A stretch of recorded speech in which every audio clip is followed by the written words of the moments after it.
Chris lay in his bed with Kate under his arm. He felt a satisfied complacency within himself as he stared up at the ceiling while Kate stroked his chest. "So did you learn anything about yourself?" Kate asked softly. "Yeah. It was weird because he asked me the questions that I knew the answer to, but I'd never heard myself say them out loud. Like I didn't even know I was thinking the things I was saying. It was kind of cool." "It was weird," Chris said. "What kind of things did you tell him?" Kate asked. Chris hesitated. "I told him about my weed problem. I feel like I should apologize to you for getting so angry every time you said something about me smoking." "It's okay. I just didn't know why you were doing it, that's all," Kate said.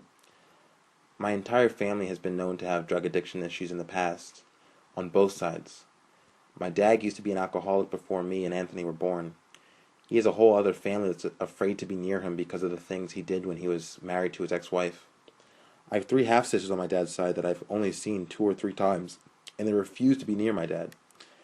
Then on my mother's side, the things I found out about her fucking blew my mind. Apparently when she was my age, she was a crack-addicted stripper," Chris snorted. "It sounds so fucking cliche, but that's what I found out about my own fucking mom. And Ronnie's mom, my sister, she's addicted to crack too. When Ronnie was born, she was staying at a rehab center, and she's still an alcoholic. It's something that me and Anthony have always been aware of since we started smoking weed.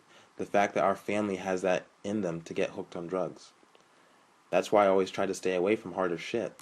I thought if I just smoked weed, it'd be fine. But I guess not."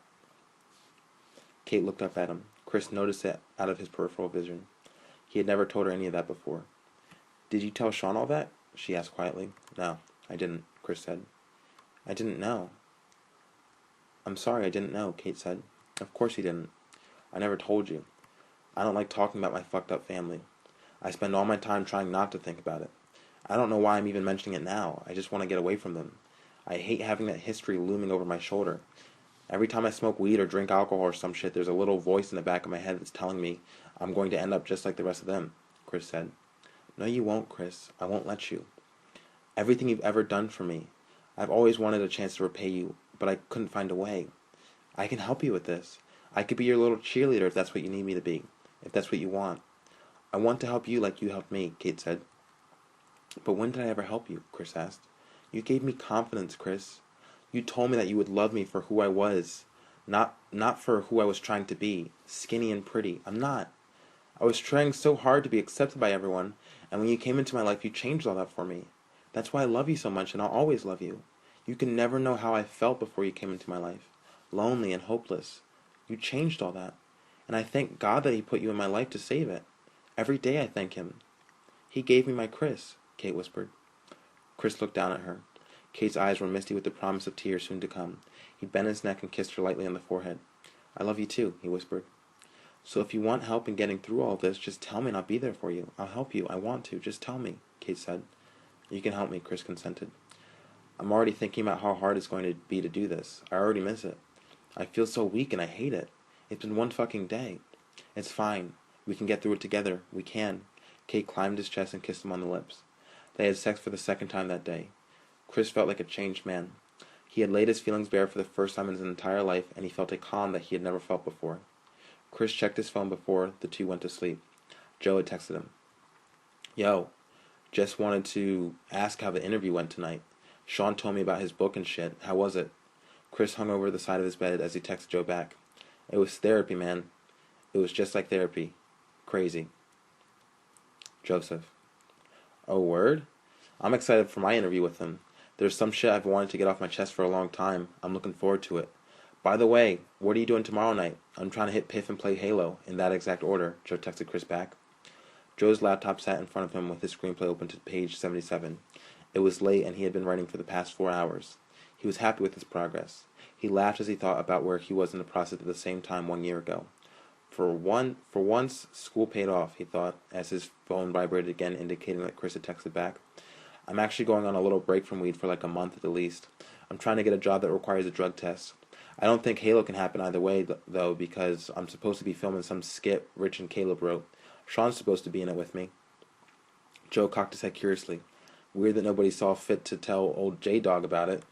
Guess they forgot that I love filming skits and was a main part of Young Cook's comedy, lol. It's cool, though." Joe sent the text and scratched the back of his head. What the fuck, he thought. He shook his head and tried to continue focusing on his script. He was confused. Joe had been talking about filming something the whole summer, yet it seemed that everyone was invited to the film session tomorrow besides him. He didn't understand it. Chris texted back a moment later. LOL. It's Richie Boy's thing, not mine. But listen, I'm trying to get back on the filming mode now that I'm not wasting my time with weed every minute of my life. I'm down to film with you whenever. Just let me know. I wouldn't be against filming a sequel to The Body or The Deal. Joe nodded his head. I think that might just have to happen. I'm kind of upset, to be honest with you. I feel like showing the bowl what the scorpion did to the frog, if you know what I'm saying. I feel like filming some dope sketch that murders whatever he's doing tomorrow night. I don't know. That's just the kind of guy I am, Joe texted Chris. LOL. Bro, just let me know when, Chris responded. Joe closed his laptop and turned off the lamp on his nightstand. Fucking annoying, he whispered to himself as he went underneath the sheets of his bed and laid his head on the pillow. Joe fell asleep with the last thought being of a skit idea to film with Chris. Joe met Shaun at the Mount Holly Fitness Center the next day at noon. So I heard the interview with Chris went well, Joe said to Shaun as he grabbed a set of dumbbells from the rack. It did go well. I learned a lot of shit about him. It was kind of crazy. Like, I've been hanging out with this guy for 3 years and I had no idea that he was addicted to weed this whole time, or that his nephew has literally been living with him in the house for the past year. Just shit like that, Shaun said. Chris told you he was addicted to weed? Joe asked. Shaun nodded his head. Addicted. He used that word, not me. All this time I thought he just did it for fun whenever he wanted to. He said he was addicted, he said. Joe listened as he did his first round of bicep curls. What other kind of stuff did he tell you? Joe grunted. That he's applying for a new job and is trying to leave Cosi. Guess what the job is? Shaun said. Lawn service, right? I think that's what he told me, Joe said. Fucking lawn service, Joe. I was so sad when he told me that shit. Chris getting paid to push a lawnmower. I almost cried. Seriously. I feel like I'm the only one who has always believed in the potential of the members of this fucking group, Shaun said. You're not the only one. I feel the same way. I hate that Chris has to get his hopes up for jobs like that. See, that's why I'm excited to do our interview. There's a lot of shit I want to say on the subject of young folks comedy. A lot, Joe said. When are we doing it? When are you free? I can't do it tonight because I'm filming with Richie Boy, Shaun said. Yeah, I know about that. Somehow, everyone was invited besides me, which is kind of fucked up, Joe said. He sat down on a bench taking a rest in between sets. I wouldn't get too bent out of shape over it, Joe. Caleb's not thinking of you at all. He's just encouraging Richie to flourish and be the best that he can be. And Richie Boy, I'm just going to take a gander and say that I don't think he's trying to include you just because he wants to stand on his own 2 feet. I don't know. I know that guy pretty fucking well. He tells me a lot of shit, and even the shit that he doesn't tell me, I can read on his face. I say we save it for the interview, Shaun said. Yeah, I'm cool with that. I'm just saying I came up with a skit today that I want to film now, just because I'm pissed that I wasn't invited to the one you guys are doing tonight. Do you even know what you're filming? Like, is it funny? Joe asked. Shaun shrugged. Let me put it to you this way, Joe. I've been a part of 3 different filming sessions with Caleb and Richard this summer. Each script was funny in concept. What they're lacking in is the ability to execute the comedy. Caleb is a fine writer. I think he's as good as me or Richard when it comes to him coming up with a sketch. But he doesn't know shit about filming or editing. So he has to rely on Richie Boy to call all the shots. And how's that going? Joe asked, standing up and grabbing the dumbbells again. Shaun grinned at him from the bench that he was sitting on. Not a single one has made it to the internet. Not a single one. I think they filmed 4 skits altogether. It's fucked up that I'm laughing about it, but I'm kind of just as mad as you are. I don't blame Caleb for this shit because he has no experience and he's just getting his feet wet, but what the fuck about Richie Boy? What the fuck is happening with that guy? You know he threatened to hit me the other day? He actually threatened to punch me, Shaun said. What? When did that happen and why? Joe asked. We were filming, me, him, and Caleb, and I asked Richard what he and Caleb talk about when they're alone. And Richard said that they just talk about being productive and shit, which is funny in its own right because what the fuck have they produced? Anyway, I said that he's completely misusing Caleb because he's really good for talking about self-awareness and shit like that. Like, Caleb is a person who gave me the idea to go to California for a year. He didn't give me the idea for the book, but he was the first person I talked to about it when the idea popped in my head. Anyway, Richie Boy got, like, super mad for some reason and did his temper tantrum. You know, motherfucker, Caleb's my fucking friend, I don't use him for anything. I'm not a scumbag like you are. Which was completely uncalled for. But instead of me making a big deal about it, I just said whatever and tried to ignore the insult. So then he said, say whatever one more fucking time and I'm going to walk over to you and hit you so hard across the face. Holy fuck, Joe's jaw dropped. He said that to you? Shaun nodded his head solemnly. My best friend said that to me. He was showing off in front of Caleb, man. I swear that's what it is. I hate to call Caleb a bad influence on Rich because I personally love that fucking guy, but I don't like the person Richard is becoming around him. He's so angry and defensive nowadays. What did you say to him when you said that? When he said that, Joe asked. I backed down. I was pissed that he had the audacity to say that shit to me. Just the fact that he can do a couple of squats and deadlifts under Caleb's supervision lets him think that he can kick my ass, but I chose not to shatter that perception because I value our friendship. And that's what I told him. He'd hate me if I kicked his ass. He wouldn't talk to me for months, Shaun said. Yeah, you're probably absolutely right, Joe said. I can't hang out with him one-on-one anymore. We came here to work out while Caleb was at Disney World on vacation, and the whole time he was just telling me what I was doing wrong with my form and shit during our squat workout, and it pissed me off. It pissed me the fuck off because not only have I been working out for the past 5 years, but the shit that Caleb has been teaching him is only a variation of the traditional way to squat. I wasn't doing it wrong, I just wasn't doing it the way Caleb showed Richard. How does Caleb squat? Joe asked. It's weird. I worked out with him once. It's too slow for me. I like to get in and get out. He spreads his legs out really wide when he does a squat, and he likes to have a low chair that he sits on when he goes down, then he explodes up and shit. You saw Richard do his deadlifts at Chris's house, then that's how he squats. The form is good, it just annoys me that Richard sounds like a puppet regurgitating everything his master taught him, Shaun said. What kind of guy goes to Disney World for a vacation anyway? Isn't he like 25, Joe asked. Well, I get that part. He had a bad childhood, so he didn't get to do all the shit that normal kids did. He looks at Disney World as a place to recapture his youth. It's like therapeutic for him. I tell you, he's a fucking interesting guy. I love him. I just think his presence on Richard might be too influential for Rich to handle, Shaun said. I was talking to Chris the other day, before you guys got to the house. You know how Caleb has been wearing those 3-colored tank tops this entire summer? The red one, the green one, and the blue one? Joe asked. Shaun rolled his eyes and smiled. Yeah, that's like his only wardrobe this summer. I'm mad he thought of it first, to be honest, Shaun said. I told Chris, wouldn't it be absolutely ridiculous if one day Rich showed up with an identical tank top on? Like, what would you do if that happened? Joe asked. Shaun exploded into laughter. No! No! He clutched his stomach and bent over. I would die. Oh my god, I would fucking run.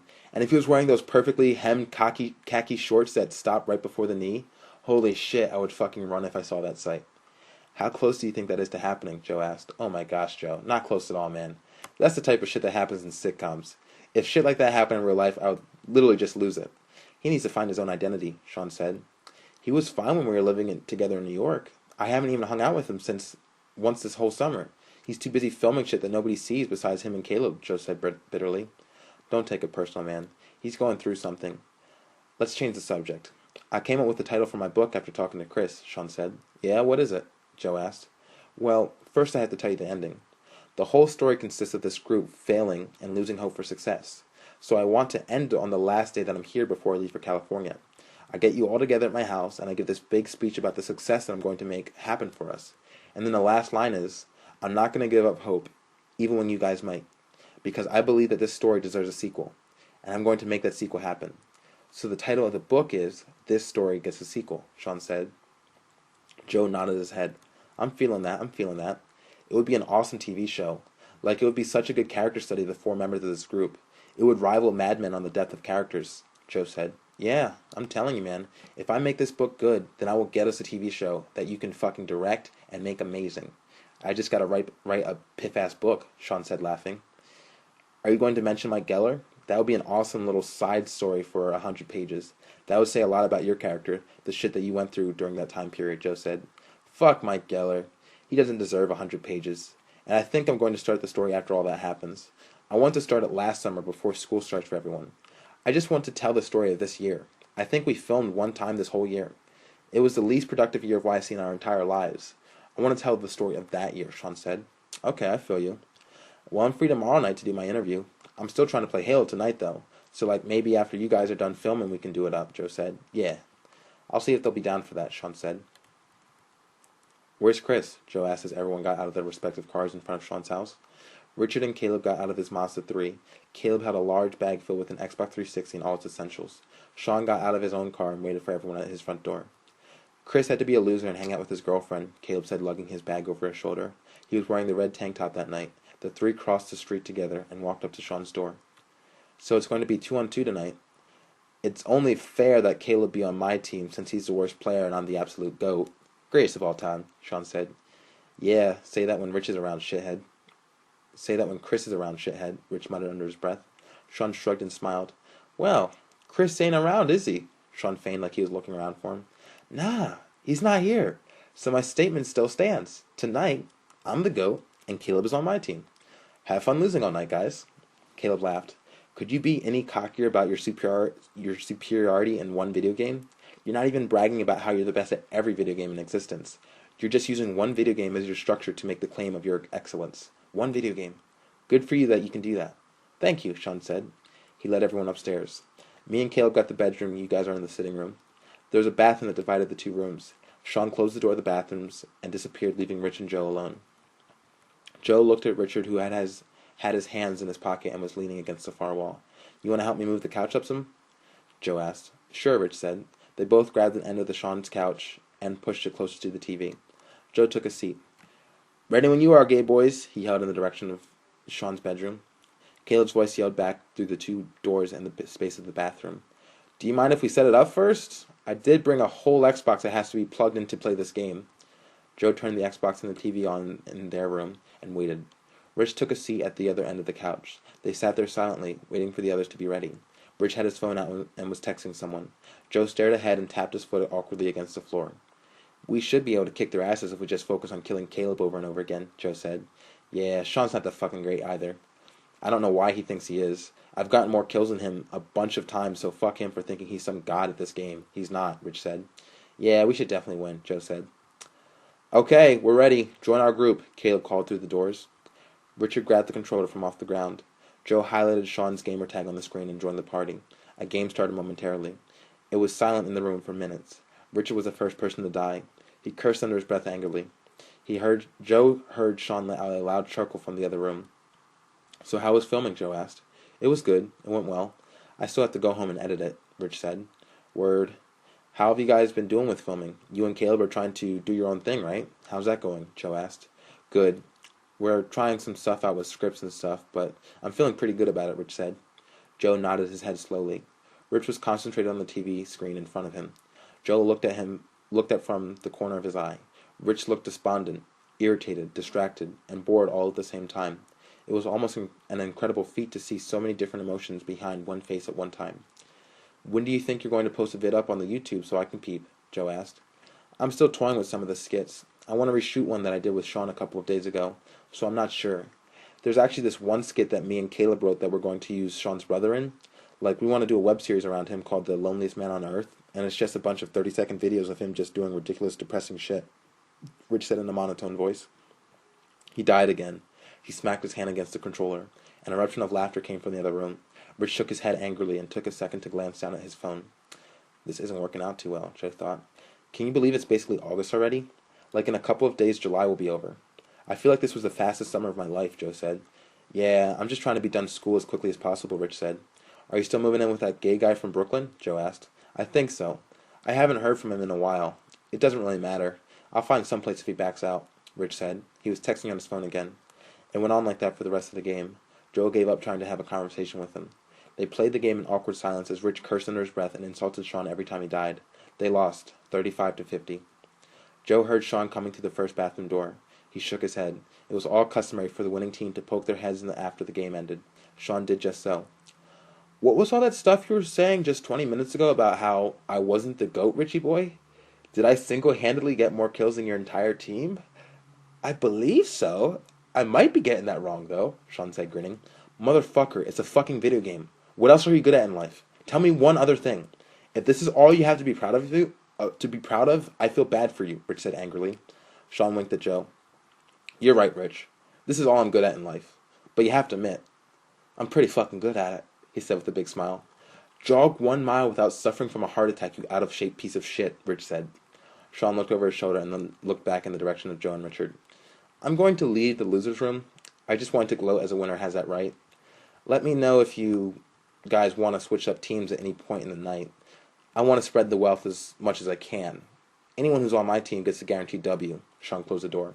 Joe laughed and rolled his eyes. Rich shook his head and clenched the controller hard in his hands. Fucking asshole, Rich whispered. Shaun. How much pleasure do you get out of kicking people when they're down? Caleb asked as Shaun returned to his bedroom. They'd be doing the same shit to us if we lost, you know that. They're not going to win one time tonight because Chris isn't here to face me, and they have to deal with that fact. So fuck them if I feel like gloating about the fact that Chris isn't here to carry them on his back for once, Shaun said. That angers you, doesn't it? Caleb asked. I don't have a problem when Chris brags about beating me. I just hate it when one of those fucks try to talk shit even though everyone in the house knows they wouldn't have won if it wasn't for Chris. Does that make sense? Shaun asked. Sure. You want the world to be fair and for everyone to stay in their rightful place, whether they're above you or below you, Caleb said. Exactly. You have such a cynical way of putting things sometimes, Shaun said. Speaking of Chris, how did your interview go with him last night? Did it help you in any way? Caleb asked. Shaun started a new game. His fingers moved automatically with the controller. He was completely at ease against the people he was facing. He was able to take his mind off the game in front of him, knowing full well the other two were completely outmatched. He smiled. It went well. I spent the whole day thinking about it, and now I'm actually a little disappointed to tell you the truth, Shaun said. Why is that? Caleb asked. He's a pothead. I mean, I knew that we was going to be an essential plot point in this story, but I didn't know he was going to tell me that he was addicted to it. He spends $240 a week on weed. Can you believe that? Shaun asked. Wow, that's incredible, Caleb said. Yeah, I was shocked. I mean, I'm doing my best to come up with a way to not portray him as just some stereotypical pothead in this book, but after the interview, I'm afraid I might not have a choice. I was looking for depth of character. He gave me some shit that I could use, but most of it was just superficial qualities. Christopher's character is categorized as a loser pothead who has no aspirations. He was talking about being a cop, Caleb. Could you fucking imagine Chris as a cop? Shaun asked. I could, in fact, and it makes sense as to why he would choose that profession. Most white males who were popular in high school, somewhat athletic, and found it easy to intimidate their peers or garner respect from them, they want to retain what they had. Chris might have the respect of his employees at work, but he doesn't have the respect of the community that he lives in. He would get that if he became a police officer, Caleb said. And he'd be married to Kate and dream of fucking other girls every night. God damn, that sickens me. I'd rather put a bullet in my brain than live that life. Why would he want to stay here? Shaun asked. Here is all he knows. If he could establish himself as a valuable citizen in this town, who is well liked by everyone, that's really all Chris would need to feel happy. He's probably insecure now because his friends are all making steps to move on with their lives and he's still a manager at Cosi, Caleb said. He said that. He said exactly that. And I asked him why he isn't doing anything about it, Shaun said. He doesn't have the ambition to do it. You're trying to make him be like you. You're the one with the ego, not him. He's probably satisfied when his girlfriend gives him a blowjob. When's the last time a blowjob made you feel like you were getting one over on the world? Caleb asked. When I was fucking 17. Seriously, that mentality scares me. He's so talented, Caleb. Yet out of all of us, I feel that he would be the one who could be the happiest with a normal life here in this place. I honestly feel that way, Shaun said. Sure. Why not? All he needs is a job that's either physically, mentally, or emotionally draining that way he doesn't have enough energy by the end of the shift to think about the shortcomings of his life. He can go home, smoke weed, drink some beer, and fuck his girlfriend and go to sleep before he does it all over again. His days off he'll be spend sitting on the couch in front of the TV, trying to savor every minute of that day before he goes back into work. It'd be a constant cycle of tiredness and escapism, Caleb said. And that's supposed to be healthy? Shaun asked.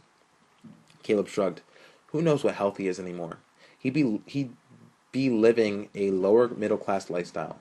A huge percentage of the country's population does exactly that or worse. They live and die having never experienced the happiness that you are so adamant about achieving. They might experience a feeling of content when they're with their friends at a bar socializing about the problems their wives heave onto their plate and find camaraderie in the fact that they all wanted more for their lives. They won't be alone in their unhappiness, and that will be enough to get them through the next week, he said. Is that how I'm supposed to portray Christopher? As a guy who's given up on his dream and has resigned himself to a life of unhappiness? He'll hate me. The world will think he's a fucking loser, Shaun said. Caleb laughed. I wouldn't worry too much about what the world will think of your friends, or you for that matter. Portray them all as accurately as you can, and I'm sure the book will be successful. If you worry about what your audience will think of you, then you're fucked before you even start. Shaun frowned. Why do you say that, Caleb? Shaun asked. I don't know if you've noticed in your interactions with the outside world, but most of the people that you meet don't like you. The real you, that is. That's not to say that when you put on a fake exterior for work or school, people might find you warm and pleasant to talk to. But how often do you leave this house and talk about the things that you do to females to random strangers? How often do you tell the customers you're serving that they should bow at your feet in all of your greatness? How do you think the world would perceive the real you? Caleb asked. I hadn't thought of that at all, Shaun said in shock. You think that's the real me? A person who always talks about how great he is and does horrible things to women? That defines me? That's me in a nutshell? Trust me, there is not a nutshell big enough to fit you into, which I think is something you've been working to achieve all your life. Someone could take one look at Chris and understand exactly what he's about, getting along in life. not trying too hard to get the things that he thinks every man deserves. A girl, friends, a job, respect. Nothing more, nothing less. That's Christopher's nutshell. What I'm saying is, people who read your book will want to categorize you as quickly as they can. That's what people do. They use stereotypes as a way to dismiss things they don't understand. So the majority of the people who read this book or even hear about it will look at all the actions that you've done and the keywords that you say and decide that you're an egotistical, self-adoring, misogynistic asshole. They'll call you a young Kanye West, Caleb said, smiling. Shaun furrowed his eyebrows. His hands were still moving automatically on the controller, but they slowed down for just a heartbeat as he weighed the gravity of Caleb's words. You think people are going to hate me? Shaun asked. He felt himself tremble from the thought. I don't think everyone will hate you. Don't expect to be friends with any feminists after you're done, Caleb said. Fuck feminists. What about everyone else? Will I still be able to fuck hot girls after this? That would be the worst fate in the world, to become famous and not be able to use my fame to fuck hot bitches. It'd be a fate sadder than death, Shaun said. Caleb laughed and patted Shaun on the back. You're ridiculous, man. I'm sure you'd be able to fuck hot girls after your book is successful. Most of them will never have read it anyway. They'll just know that you're a successful writer, and you'll use that to take them home and ravage their faces, he said. But what about my society? What will they think of me? Will I even be able to get a job in Hollywood? Shaun asked. Listen, if you're so worried about what people will think of you once the book is done, then just call the whole thing a fiction. Say that your character was the worst you could imagine of yourself. Call him a caricature of you, and then people will forgive you, Caleb said. But I don't want forgiveness. I want to be understood. I don't want to be hated. I'm nice. Aren't I? I know that I treat women bad, but that's not my fault. I tried to be good to Sanem, but she broke my heart. She used me and it hurt me. I was upset, Shaun said. Yeah. And how long did you stay with her after she broke your heart? There's no excuse as to what you do to females. You're responsible for all of your actions. It doesn't matter if you had good intentions in the beginning. What matters is what happens at the end, Caleb said. People are going to hate me, Shaun said numbly. I can't believe I haven't thought of that. I'm an asshole. Why would anyone like the real me? I'm a jerk. I didn't even know that my oldest friend in the whole world has been addicted to weed for the past 2 years. You don't have to put that on yourself, man. You can't just walk around inquiring about other people's problems like some gay do-gooder. No one likes that guy. Chris didn't tell you about it until it was mentioned and not until he was ready to. Now you know, so now you move on. Offer him help, but don't force it on him, Caleb said. Why don't you hate me, Caleb? Shaun asked sadly. Why would I? You're a good friend to me. You've never wronged me in any way, and I don't think you ever will. Plus, we have something in common, Caleb said. What's that? The desire to understand ourselves and to discover our place in the world. You explore that desire through talking to me about yourself, which I let you do. I explore that desire through reading books and having life experiences. I'm sure you'll get to that point in the future. At least the life experiences part. It'll be fun when the person you are lines up with the person you want to be. That'll be a good moment for you. I look forward to seeing it, Caleb said. If I'm not lynched the moment this book is published, Shaun said. Caleb laughed. Don't be so melodramatic. You said it yourself. Who cares if some liberal feminists think you're a misogynist? You don't respect them anyway, so why would you care what they think of you? I just don't want the whole world to hate me, Caleb. I want to be liked. The person I want to be needs to be liked, Shaun said. Then I'd probably stop using Sanem as a sex slave. That would be a good start, Caleb said, smiling. A voice squalled from the other room. Don't bother coming in here, Shaun. Just start the next game. The game had ended. Shaun hadn't noticed. He had won again, 50-43. Shaun didn't move. He stared at the ground, deep in thought, feeling an enormous amount of depression. Joe poked his head through the door.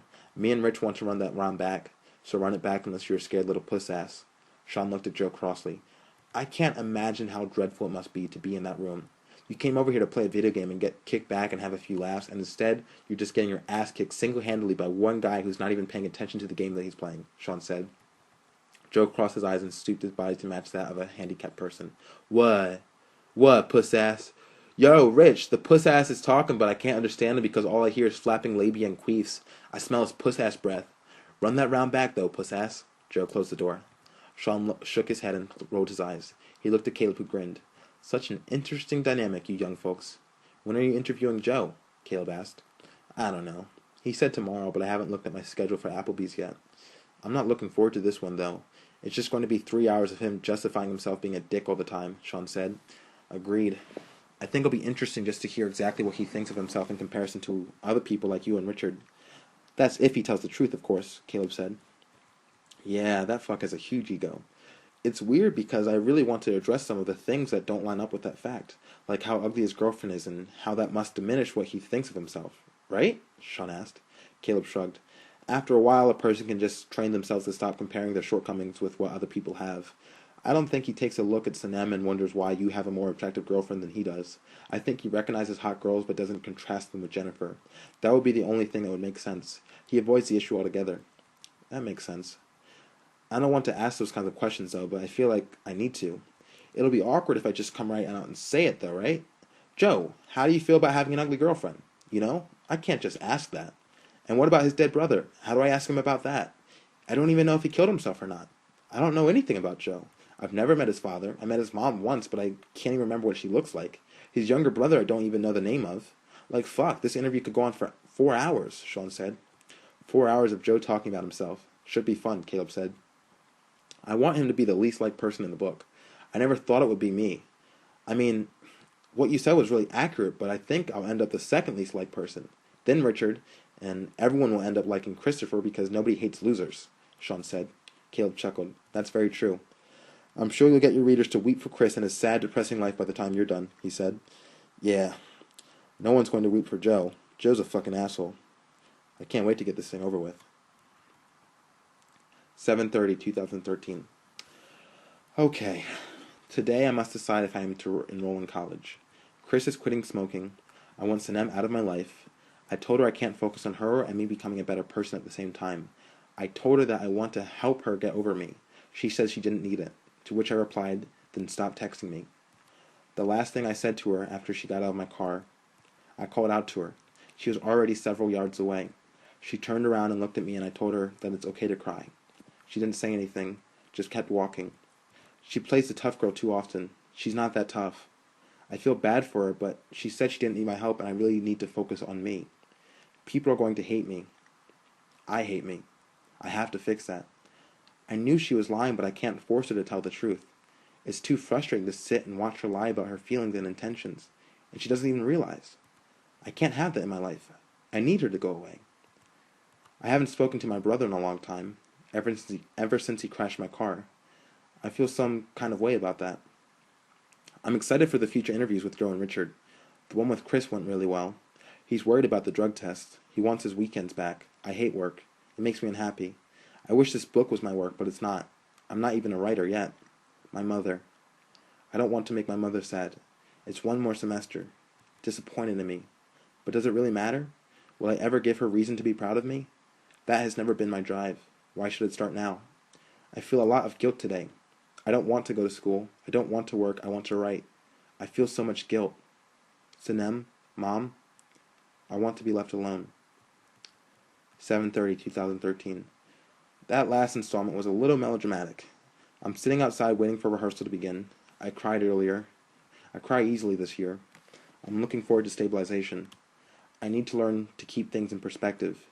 I want to be a captivating storyteller. I want to tell stories about individuals. I want to tell them accurately. The vehicles I wish to use to tell these stories is through acting, writing, and film. Simple as that. As long as we can keep that in perspective, we can keep our eye on the ball. Last year I felt dead on the inside. At least that's what I thought. Legs would make me cry. Tears of guilt. She was pathetic and I felt sorry for her. This year I'm crying about everything.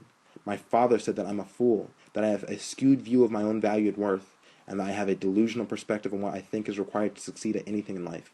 I cried. I decided not to go to school this semester. It's time to knuckle up. I need to make more money and save more money. I also need a plan. 3 things I've never been fond of doing, now I must do. My mother let me off the hook. She freed me of any obligation to go to school for her sake. After that, the decision was quite easy. There is no one left to prove. Only obstacles stand before me. Obstacles that I can and will overcome. I can do this. I can do this. I can do this. 7/31, 2013. I woke up at 10, watched an episode of Sopranos that was quite enjoyable, started writing, did laundry, went to the gym, came back, wrote some more, called Caleb, told him I was going to watch porn, eat some Maggiano's, and keep writing. He made a joke about how he didn't have any Maggiano's at his house because I didn't bring him some, to which I replied, I did last time. Caleb replied, which was an incredibly white thing to do. Something for the book. My neighbor came over to this country as a maid from London. Now she drives a Mercedes, but her son is dead of a heart attack at 39. Her husband died a week ago. She knows suffering. I'm taking Dad off the list of any acceptance speech. He's a dick. He thinks tough love will turn me around. calling me an idiot and telling me to wise up, in reference to college and me choosing not to go. I know he means well, but I don't like how he does things. I think I'll be a better father. We don't have to talk about it anymore. You didn't want to help me pay for it. I already missed the deadline. I understand that you like to treat people nice for a day or a week leading up to the moment when you need something from them, and when you don't get it from them, you have no use for them. But when you're living in my world, you live by my rules, and we talk when I say. Interesting thing happened today. I called Richard at 9 o'clock tonight and asked him out for food. He sounded distracted, like he was in the middle of something. I made a comment about it. He told me that he would tell me later and requested I did not tell Caleb. He was with Gina. I could tell from how happy he sounded. I hope he hasn't fucked her. It's not that. I'd just be disappointed if he fucked her and didn't tell me, because I'm self-obsessed and everything relates to me. Don't tell Caleb. That was the last thing he said before hanging up the phone. I told Caleb that Richard told me not to tell him, which I feel kind of shitty about. Writing about this whole exchange could be interesting. Don't tell Caleb. I think he fucked her. Maybe just made out with her. He won't tell me. I can't write about it if he doesn't tell me. I don't want to make anything up. Fuck him. 8/1/2013. I'm going to look like shit by the time I'm done with this book. I wish I worked in a warehouse with men. I could smell bad and let my hair grow out and get real nappy. The fellas could make fun of how bad I look. I'm still on the road to recovery, but I'm not there yet. Good news is I have no problem being alone. Next on my list is to having no problem not being alone. I want to adopt a nicer, quieter personality, while still being completely conscious that it's still not real. That is what I would like to accomplish. People like nice, quiet individuals. I cried again today over something Dad said. I'm over it. Bleeding hearts. Let's cut the crap and get back to work. 8/3/2013. Woke up and resumed writing at around 11. I'm at a slow but steady pace. I'm coming up on Joe's perspective, so I really need to get his interview in the can. My biggest fear in writing this is whether the content has any relevancy to other people or not. It's supposed to be a TV show. I got Maggiano's the other day, but I want it again. Caleb was supposed to go with me on my birthday, but I'm thinking maybe you should come. I love eating out too much. I wish I could eat out every day, but instead I have to save money. What if I could just be happy here? You could. You could go finish BCC, then transfer to a film school and move to New York. No.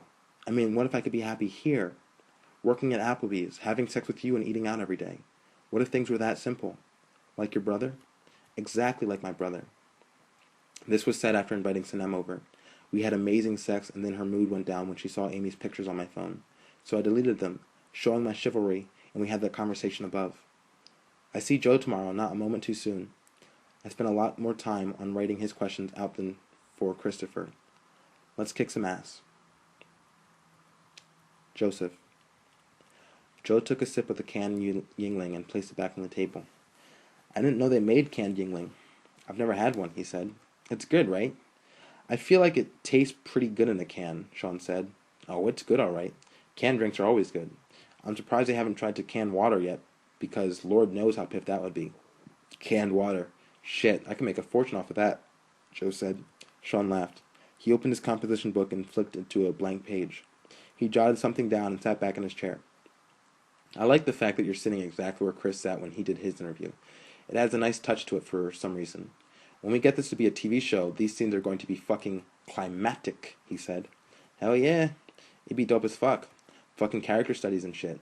I'd love to do it. I, for one, am happy that you're finally getting back to doing stuff with yourself. I think that's awesome. I was beginning to miss the old Shaun Hunt, Joe said. Yeah, the old Shaun Hunt might be dead and gone. Hopefully I can come up with something better by the time I'm done. Thanks, though. I appreciate what you meant by that. I haven't done much this year. When I spoke to Chris, he sounded in awe of me over the fact that I was going to college, but to me, it doesn't mean anything to me. I don't feel proud or anything. I felt nothing, Shaun said. It's because you knew you weren't going to be happy doing it. You're not a regular person, man. You're not one of these people that can go to a 4-year school and then come out and live normal, average day lives. I've always known that about you. Every time you try to do that, you end up having a mental breakdown. Tell me I'm wrong. You worked at LA Fitness for a day, your first full-time job, and you ran away to Florida because of it. You're only happy when you're following your passion. I'm just glad that you are now, Joe said. Shaun blinked and looked back down at his composition book. Damn, Joe. Who's conducting the interview here, me or you? He asked. Joe laughed. Well, I haven't heard any questions yet, so what you mean? He asked in his ghetto voice. Shaun laughed with him. True, true. I just wanted to get comfortable. Um, I had written down the first thing I wanted to say to you before we started. Basically, I wanted to talk about the nature of our relationship. Me and you have only hung out once or twice by ourselves. I feel that you're the hardest person to have a serious conversation with. So I wanted to start off with a question that I hope to set the serious tone of this whole interview. Shaun said. Okay, I feel you. I'm ready for it. I've been looking forward to it, Joe said. Okay. Tell me about the lowest point in your life. The deepest hole that you can think of, Shaun said. Okay. Definitely the worst period in my life was when my older brother died. It was like a month after you had gone to Florida, and I just felt like I was losing everyone that I cared about. It lasted for a long time. I made it a point to let myself grieve even though I tried to put up a front for my parents. I used Kirsten for a lot of it, I'll admit that. She was there for me that whole time as a kind of scapegoat for my emotions. She took the brunt of it. Even to this day, Jennifer is threatened by Kirsten because she's aware of how much I let my guard down to her.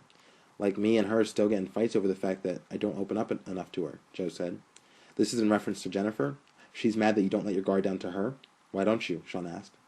It's not so much that I don't want to, it's more like I don't really have anything left to share with her.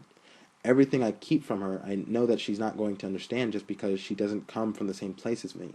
Like, I don't have a problem admitting that when Kirsten and I broke up, it definitely did some damage to my psyche and it's changed the way I view relationships. I didn't think we were going to get married or anything like that, but now I look like I just told that girl everything about me, and now I barely know her at all. Now she can use anything I've ever told her against me in a conversation or something like that.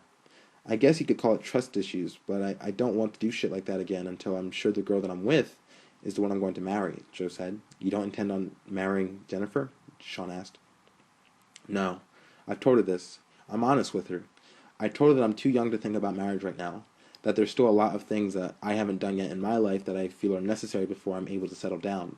I'm the only guy that she's ever been with, so her mind is set of permanence.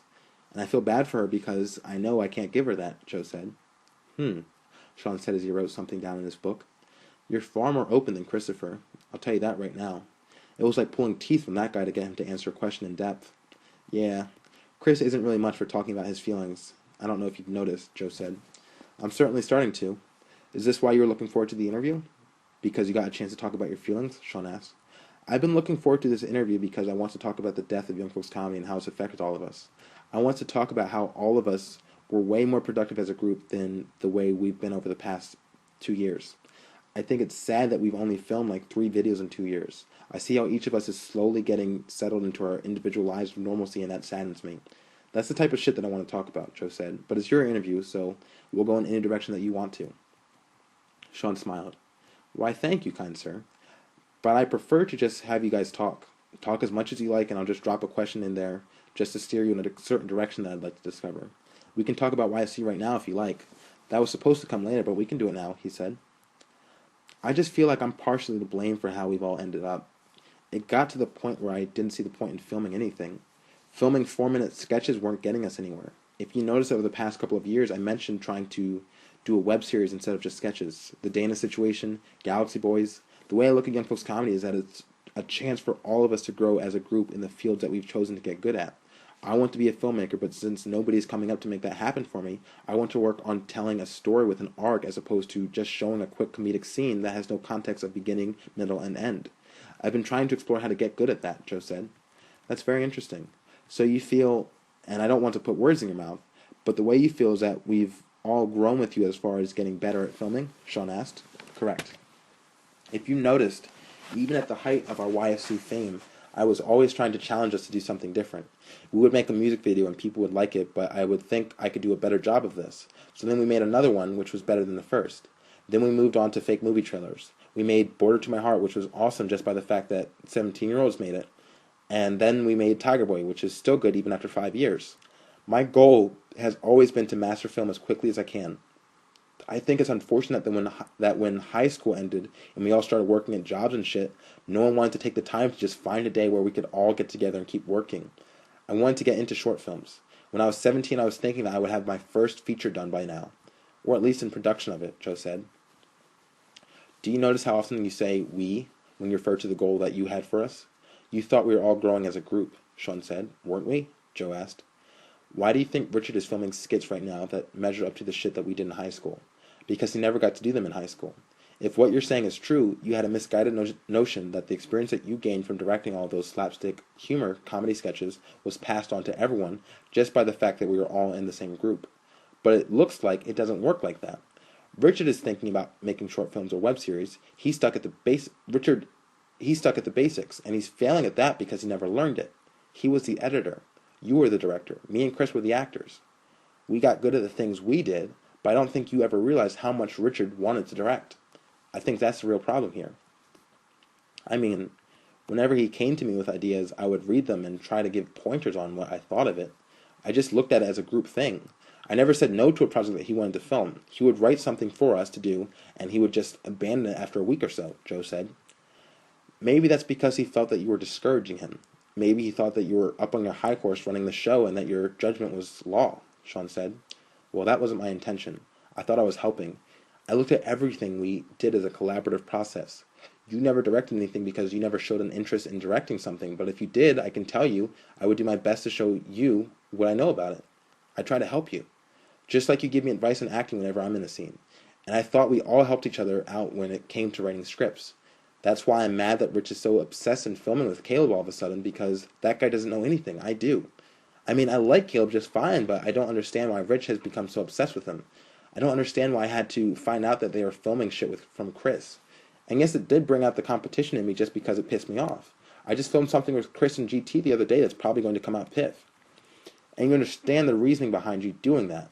You were angry and you felt like fueling that anger into a competitive nature, Shaun said. Exactly. You probably don't know this about me, but I'm an extremely competitive person. I like playing Halo with you guys because I just get to chill out with my friends and compete at a game that doesn't really mean anything, whether we win or lose. I admit that we all take it a bit too seriously and that it's stupid to threaten friendships over a fucking video game, but I think it's a good way to get out of our system. I never thought that we competed within the group, though, at least when it came to filming. I looked at other comedy troupes as a competition. Everything that we made, I wanted it to be as good as possible, whether it was Rich's script, mine, or Christopher's. So I apologize if I came off like a dick when I critiqued shit, but that was just me trying to make it better. I thought everyone understood that, Joe said. What's your opinion on your self-worth? Shaun asked. I have high self-worth. I'm not afraid of anyone when it comes to what I know I'm capable of as a filmmaker. I look at people like Paul Thomas Anderson, Steve McQueen, Christopher Nolan, Quentin Tarantino, Darren Aronofsky. I feel like those people are my competition. I want to beat those guys. I feel a sort of resentment that they have the opportunity to make the films that they can. I'm absolutely positive that when I have the same budget, the same actors, and the same equipment at my disposal, I know I can make a movie just as good as any of them. I'm sure of that, Joe said. Damn, Joe. I sincerely hope I get to see that happen in the future. I really do. I've always thought you were talented. Whenever you get passionate about a project, it comes out great. I've always seen that. I'd love to see you flourish. That's why this book is called This Story Gets a Sequel. I want a happy ending. I want all of us to have a happy ending. So do I, Joe said. Where does that confidence come from? When did you start thinking you were good at this? Shaun asked. Okay, so ever since I was a child, I've always known that filmmaking would be my passion. Reservoir Dogs was the movie that really made me decide that I wanted to do it. I've always made it a point to understand the craft of filmmaking, which is something that I don't think I share with anybody. I've watched just about every noteworthy movie there is to watch. That goes for new wave French films, Swedish films by Ingmar Bergman, to most of Akira Kurosawa's filmography as well. I look at film as an art form. A director tells a story, and that story will be different in any other person's hands. I tried to watch an Akira Kurosawa movie with Richard one time, and he couldn't sit still. He was complaining the whole time about how bad the acting was and how stupid the story was. I had to turn it off and watch it after he left, Shaun said. That's the difference between me and Richard. I look at film as the only thing I want to do, so I want to understand as much of it as possible. I don't think Rich is nearly as passionate about it as I am. I think it's just something that he picked, but I feel like he could be going to school for anything right now. It just happens to be film. And to answer your question, I started getting confidence after we did Nick's funeral, and me and Chris made The Body. This is where I'd actually like to get into what I think caused the death of YFC. Sure, go ahead. I'm loving this, Shaun said.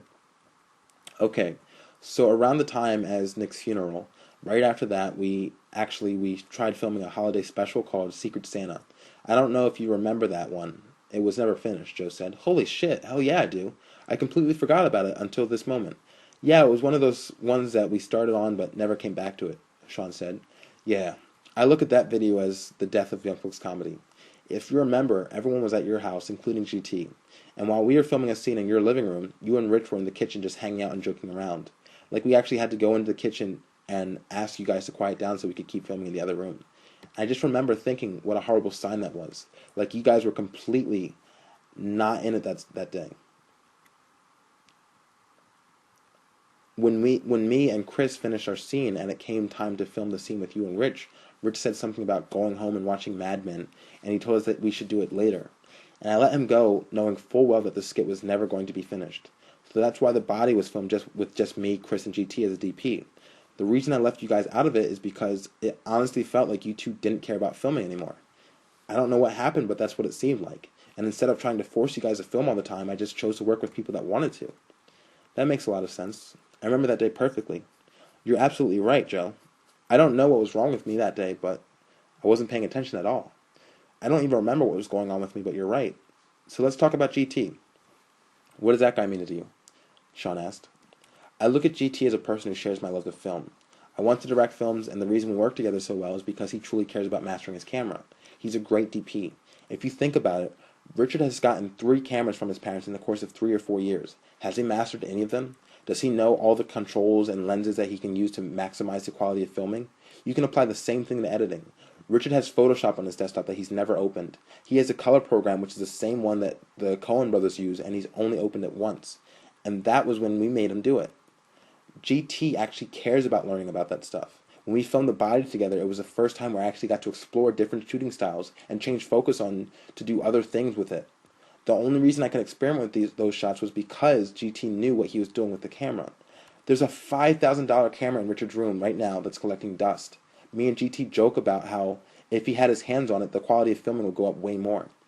Do you think Richard is threatened by GT? Shaun asked. Definitely. And I think it's stupid that they don't like each other. I think it's so dumb because we're all from the same high school and we're all trying to do the same exact thing. I don't understand why anyone should feel like they're competing with anyone within the group. There's a whole world that we have to go up against. I just think the feud between GT and Rich is petty. Rich could be learning so much from GT because that guy has actually taken the time to learn this shit. It doesn't make sense. And now he's filming with some guy who has no experience with any of this, and he's wondering why he can't make a good video. If he's trying to become a better filmmaker, why is he actively trying to avoid the people who care about film and know about film?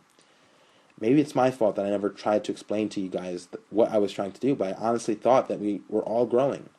GT gave me the chance to have a DP for the first time. I got a chance to actually discover what filmmaking was like instead of just point at a spot and filming. Sketch comedy with cinematic shots is something that hasn't really been touched on if you think about it. Then after that was mastered, I wanted to get into telling stories just so I could gear up for the moment that I could actually start making features.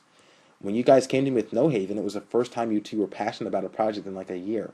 I was aware of that, and I did my best to not step on anyone's toes just because I was starting to realize Rich gets a little threatened when other people give suggestions. And what about you? Do you get threatened? Shaun asked. No. I encourage you guys to give suggestions. How else can we all get better without other people pointing out problems and stuff? When you guys first gave me the script for No Haven, I was so happy that you guys were trying to do something again, but the first draft didn't even have a proper ending. And I just started feeling uncomfortable every time I tried to make a suggestion, something to make it better, but I didn't see the point in spending all that time, money, and effort and have it come out being less than what it could have been. I did the best job that I could have done with something that wasn't my idea, Joe said. Shit, you're making a lot of sense right now. Now that I'm looking at his failed attempts at making a good video this summer, I'm wondering how much worse No Haven would have been without your involvement. If he was the director and not you, Shaun said. Exactly. You guys came to me with a first draft already written.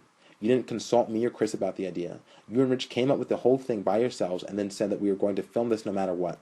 So I didn't really have a choice but to get on board with it. To this day, I wish that you had applied the amount of drive and ambition that you had for No Haven to something that I wanted to do. I think you're a great producer, and I think you're really good at getting shit done, and I just wish that you put the same amount of faith in me as you put into Richard with No Haven. Damn. You're starting to make me feel horrible, man. I didn't see any of this coming. I didn't see any of this. You're making so much sense, Shaun said. GT used to joke about a YSC Civil War, and I fucking hated that. Like when Richard filmed the Narc while I was at work and didn't even bother to tell me about it. It was the first time Young Folks Comedy had credits at the end of the skit to show who wrote and directed it. It was the first time. Then every skit that we filmed that was written by him, he made sure to put the credits at the end. And it just frustrated me because it just all felt like one big competition to get the most recognition. Like people didn't care who fucking directed a 4-minute sketch. They were just watching it to laugh. It was so self-indulgent. Rich has also repeatedly tried to destroy the name of Uncle's Comedy and start fresh with a different one. He tried to turn Giant Solomon into a production company 2 times. Once 2 years ago, and again this summer with Caleb. He's always talking about getting rid of the high school fan base that's accredited to our YC roots, Shaun said. Doesn't he understand that that is our only fan base? None of it makes sense. I don't understand his motivation for anything he does. He asked your brother, Dick Hunt, to be in something this summer before me. Dick's not even an actor, Joe said. I hear you, man. So how do you feel about this year? How do you feel in general about the year that just passed? Try to be encompassing, Shaun said. I guess you could say I feel a little more anxious this year. Just a little. While I'm in school, I'm a lot calmer because I feel like I'm doing all the steps that I think are necessary to find success. Over the summer, I feel a little lost because I want to be filming more often and stuff like that. But it's just hard because Chris has that manager job at Cosi, which sucks at most of his time. And I already told you it's hard to get you or Rich to jump on board with something I'm trying to do. I'll admit that I'm not a producer. It's not my thing. I've always considered myself more of an artist. I'm not really a people person. It sounds stupid, but I've always wanted to be in a situation where people made things happen for me. I don't blame you for anything, but there are some directors and producers that make great teams, and I've always felt that we could have been one of those awesome matchups because you're so good with getting people to do what you want. I just would rather focus on the craft of making a good film. How do you feel about the fact that you're still working at Staples? It's fine. It doesn't bother me. I know I'm not going to have that job forever. I have no interest in moving up to a manager position or something like that. I've worked there for 7 years, and coworkers always come up to me and ask me why I haven't gotten promoted, and I always tell them that I have no interest in growing in that company. I have my own aspirations. I could have interviewed to be the head of the department, but I don't want that. I don't want to be stuck here. Are you worried about the future? Shaun asked. I'm not too worried about it. I'm positive that there will be an opportunity for me in the future that I won't pass up. I tell myself that. I'm aware that I don't really have a go-getter personality, that I'm a lot more laid back than, let's say, Richard. But I think it's just because I know that what I have to offer is so much better than the other people my age. This year in New York has actually recently really cemented that thought for me. I would watch people film shit with no clue of how to make it good. I honestly felt bad for them because I know they're never going to get jobs when they're competing with people like me, Joe said. Shaun clapped his hands together and laughed. Joe, I fucking love the confidence. Do you say this shit to Richie boy? Yeah, I've talked to him about it when we lived together, Joe said. Don't you see that he feels like you're talking about him? You might not be doing that intentionally, but he's lumping himself in with all those people that you look down on. You don't see competition from any of your peers? Shaun asked. No, I compete against myself, Joe said. Oh my God. A story is forming right before my eyes. This is crazy. You have no idea what you've done. No idea. Let's keep going. We'll get to that later, Shaun said. Okay, what's the worst case scenario for your life? What would you see yourself doing if you've never made it as a filmmaker? I wish I went to school for journalism, actually. I've always really been into sports, and I think that would be a great job. But after I graduate from school next year, if I'm not making movies in 15 to 20 years from now, I think I'd try to be a teacher. Only if I can be happy, though. I've thought about it before. I'd move to some nice town in Maine with a wife and just try to be as closed off from the world of film as I could be. That would be the thing that would depress me. If I never get my chance to make a good film, I know I would lose my love for movies. I'd become bitter and never want to think about it again, Joe said. Tell me about your relationship with Kyle, Shaun said. I think Kyle is great. I have a tremendous amount of respect for that guy just because of the things he's already accomplished, and he shows no signs of slowing down. I honestly think he's a huge wild card. I think he's going to end up being extremely successful in the future. Do you feel threatened by him then, since you're both in the same field? No. I think he's a good filmmaker, but I think he's a better writer. And we have very different styles. I think Kyle has his own niche, and we don't really have to compete with each other. I like Kyle because out of everyone I know, it's him and GT that I feel like have the same passion for film that I have. I think you have it a little bit too, but more from an actor's viewpoint, which I think is cool. All right, how do you feel about Christopher? Shaun asked. I think I'm closer with Christopher than anyone else in YSC. We mirror each other in a lot of ways. We have the same sense of humor. We're like the same type of boyfriends to the birds. We're just really good friends. It's gotten to the point where I can tell when Chris is going to text me to hang out. Like, I'll just get a feeling. If I haven't heard from him in over a week, I'll just anticipate a text from him and get it within an hour. I can also tell when he needs his space to be left alone, and I do my best to give him that. Like, I never text him anymore to hang out just because I don't want him to feel obligated. So you guys hang out a lot? Yeah, we hang out often. I'll come over to his house and smoke weed with him, or we'll just go out on a double date and just goon it up with each other, Joe said. Okay, Richie boy, how do you feel about him? Shaun asked. I love that guy. I met him sophomore year in high school, and I remember how likable I found him. And I thought it was really cool when YFC was formed with the four of us, and I just had everyone that I liked under one roof, basically. I thought that was such a cool moment. Like, the only time I can truly be myself and relax is when I'm hanging out with you guys. I really, really hate that the friendship between us is being damaged because of this rivalry between us that I don't even see. This shit that he's doing with Caleb and everything, that just shows that he's actively trying to get away from me, and that really hurts. I don't want to end up hating him. The idea of me being 30 and us not being on speaking terms saddens me, but I feel like it's a huge possibility. I think he's become really quiet and somewhat aggressive around us, and I don't really understand it. You don't want to end up hating him, Shaun said quietly. Do you know why he's not going to live with you next semester? I thought it was because he found a cheaper place. Is that not true? Joe asked. We'll save the reveals for the end. Let's just continue the interview. Shaun was frowning. He jotted some more notes down in his book while he chewed on his bottom lip. Okay, he said. What are your feelings towards me? You know that scene at the end of Good Will Hunting when Ben Affleck is talking Matt Damon's character and he says a monologue about wishing he would just disappear and get out of this town and shit? I feel the same way about you. I hate seeing you here wasting away in Mount Holly. I think you're an awesome actor, and I wish you did more with it. I wish you had more opportunities to show it to people. I believe in you more than anybody, just in the sense that I have faith in your drive. When you want to accomplish something, you're so good at getting it done, and I've always respected that about you. I'm really happy that you're going out to Cali because I think it's something that you should have done a long time ago. You just referenced me to Will Hunting. I'm shocked. That's probably the nicest thing you've ever said to me. I don't think I live up to Will Hunting since he was a genius, but that was really nice, man, Shaun said. Well, you know what I'm saying. You're wasting your talent here. Every time I come over, I can feel your anger and your depression, and I understand it. I empathize with you all the time. I understand that the Mike Geller situation was a huge blow to you, and at the same time, I understand why you held on so hard. It was your only hope. You didn't know what to do after that. After that happened, you became snappy and irritable for a long time, and the whole time I was thinking that it's great that you get to be yourself around us. I think it's great that when you're with us, you don't have to monitor yourself, and that every single one of us can say or do whatever we want. I respect your honesty and the fact that you don't give a shit if people judge you or not. So you like hanging out with us even though we don't film because you feel like we're your best friends? Shaun asked. You guys are my best friends. I don't have to think about it. You guys have always been my best friends. My favorite memories over the past 2 years is hanging out with YFC, doing nothing but smoking weed and playing Halo. I think it's sad that the mood changes nowadays every time Richard shows up with Caleb. I like Caleb just fine, but he's not one of us. Me, you, and Chris will all be sitting around having a nice time, and then Richard and Caleb will show up, and I just feel like the mood changes. I feel like there's more aggression in the air. And Richard acts so differently around Caleb. He even walks differently. I've seen it. You have to be alone with Rich for like 2 hours before he actually gets off his high horse and becomes himself again. I think that's ridiculous. How do you feel about Jennifer? Shaun asked. I feel bad for Jennifer. I think she's super nice.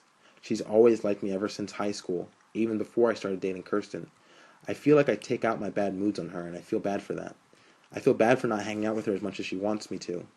I know I'm not going to marry her. I know that there's a gate in me that she can't ever cross because I won't let her. I've always felt anxiety about getting close with people because the more I care about someone, the more I am afraid of them dying or something bad happening to them. I feel that way with you guys. She feels like she has to compete against YFC for my attention, and she's right. She doesn't understand that I'd rather hang out with you guys than her because you guys actually understand me. I get to be myself with no fakeness. I don't want to give her that because she wouldn't be able to handle it. Why are you with her? Shaun asked. I think in the end it was a poor decision on my part to get into a relationship so quickly after breaking up with Kirsten. Me and you both did that. There are things that I like about Jennifer. She's compliant enough. I really like her bubbly personality, even though sometimes it can be annoying. I try to accept it. I definitely keep her at a further distance than Kirsten, and I know it's not her fault. It's mine. Do you think you deserve her in relation to someone better or worse than her? Yeah, I do think I deserve her right now. I would like someone more mature. Like, I want a really mature relationship, and she's not really there yet. But she presents herself really well in public. Like, I'm never ashamed to go out to places to eat with her or anything. I've always wanted a girl that I can feel proud to be with. In the end, I feel like she gives me everything I want from a girlfriend. Good sex, good company. I don't really need anything else besides that. I don't come to her for emotional support. Shaun jotted something down in his book. This is a way longer interview than the one I did with Chris. He only filled 4 pages of notes. You have twice as many already. Okay, moving on. How did you feel when Rich moved to New York and didn't tell any of us? I thought that was pretty weird. It was definitely a red flag that something was wrong, but at the same time, I just thought that we were all kind of going through something by ourselves. I just figured that it was something that he thought he had to do. I didn't really take anything he's done personally. From what you're inferring, it looks like I was supposed to. Don't worry, Joe. It's not over yet. From having this conversation, I truly see the error of my ways. I've been extremely self-absorbed in this relationship, and I apologize for that. You completely changed my opinion of you as we speak, but we're not done. We'll get there. Why did you follow him to new school? I went to the new school because Richard was going, and I would rather go to a school with a friend than random strangers. I never wanted to go to school. It was something that I knew I had to do, so I tried to enjoy it as much as possible, Joe said. How did you feel when Richard got the MTV internship? Shaun asked. I thought it was cool that he was trying to make his resume better and shit, but I honestly thought that Richard was better than MTV. We both looked down on that channel. We would never want a show to be on that channel. We would probably never even appear on it. So you think that Richard does have quality in film? Yes, I think he's funny. I think he's a good writer. I actually think he would really excel at being a sitcom writer. I've read some of his spec scripts back when he was first started writing them, and he's good at making up situations for characters that have already been created. He was interning in a place that did strictly reality shows. I understand why he was happy that he got it, but I just saw it as a waste of time, Joe said. But what about when he got the Dan Fogler internship? Did he tell you about that one? I was actually more excited for that internship than the MTV, just because I thought that would be a cooler experience. But I wasn't really all that impressed with either one of them. I thought that he could do better. I thought that we could all do better, which is why I'm not walking around New York looking for entry-level positions just because I know that it's beneath me. But how the fuck are you going to get the opportunity to make a feature if you never start at the bottom with an entry-level job, Shaun asked. I don't know. I don't want that to happen, but I know that once I graduate college, I'm definitely going to have to look for a job whether I like it or not. I'm a little nervous about that. I guess you could say my biggest fear in life is not getting the opportunity I need to make something great. Just the fear of never getting that chance. I've always had a bad work ethic just because I feel the same way you do about the jobs that we do. I know I can be a great director, so anything that's not directing, I feel like it's just so beneath me. Which is why I can relate to you when you get depressed about working at a diner or at Applebee's and nobody values anything that you do. Okay. What about when you told Rich about the directorial program that you were applying for? Remember when you told him about that when he first moved to New York? Why'd you tell him about that? Shaun asked. I was asking where he was living in relation to the program just in case I got in. I was pretty sure that we'd be within walking distance of each other. You didn't do it as a way to compete with the fact that you could get a better school or whatever than Richard? Shaun asked. Of course not. I could have gotten into a better school than the new school. I was accepted to UCLA while I was still in high school. I didn't tell you guys about that for 3 years. I was accepted to Drexel last summer. I didn't tell Richard because I knew he had applied and didn't get in. If I wanted to show off, wouldn't I have told him about that? Remind me why you didn't go to UCLA straight out of high school? Shaun asked. I didn't want to leave you guys. I didn't want to go all the way to California and not know anyone. I thought that YSD was going to blow up bigger than it was. I'm still dealing with the fact that we've kind of fizzled out. I had one question I was going to ask you at the end of this thing, but after talking, I just feel like an idiot for even writing it down, Shaun said. What was it? If you had to choose one, is Richard a friend or a rival? Joe nodded his head and frowned. Yeah, that is a stupid question. I never look at him as a rival, he said quietly. Shaun stared at him from across the table. There was sadness in his eyes. Joe could see it. I never knew you were so family-oriented, Joe. I had no clue. It's late. All that I have left are specifics of the year that you've just experienced.